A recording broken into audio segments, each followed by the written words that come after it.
Howdy folks, today we're looking at Youngblood Strikefile number 3 from 1993 in Image Comics. Jay Lee's 3-issue stand comes to a dramatic conclusion as Chapel finally comes face to face with the mastermind who ruined his life, Jason Wynn. Although Chapel and Youngblood were wiped from Spawn's history, this was once a very important development for the Spawn mythos.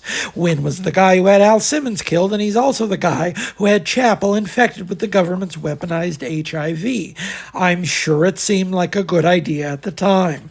This was Image Comics, after all. They didn't have anyone standing over their shoulder and telling them to redraw panels or rethink regrettable plot elements. That was the gift and the curse of the company in one package. Some of the most talented artists of the era working without filters and without a net, for better or worse. The first 3 issues of Youngblood Strikefile are remarkable for Jay Lee's truly visionary work. From his first white-hot flush of fame, some of the most gorgeous art of the era. But this storyline, while certainly consequential, was ultimately not worth the effort Lee took to draw it.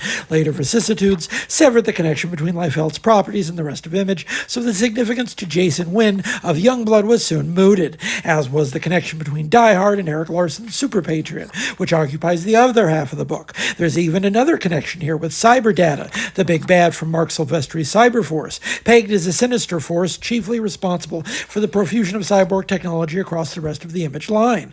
Rob Liefeld, at least, was having fun with all the toys in the early Image Comics toy box. Sadly, history would show the impetus to share a universe was nowhere near as strong a creative motivator as the years wore on, as the boom times became a long period of attrition and the various Image founders went their separate ways, both within and without the organization. In hindsight, I find myself more kind to the early Image material, certainly than I was disposed at the time. At the time, I was a skeptic, still a Marvel zombie, who resented Jim Valentino for leaving Guardians of the Galaxy. Never mind that it was Marvel who fired him. But I see now. There's a vigor and enthusiasm evident through the decades I find myself sorely missing. Maybe that's just getting older.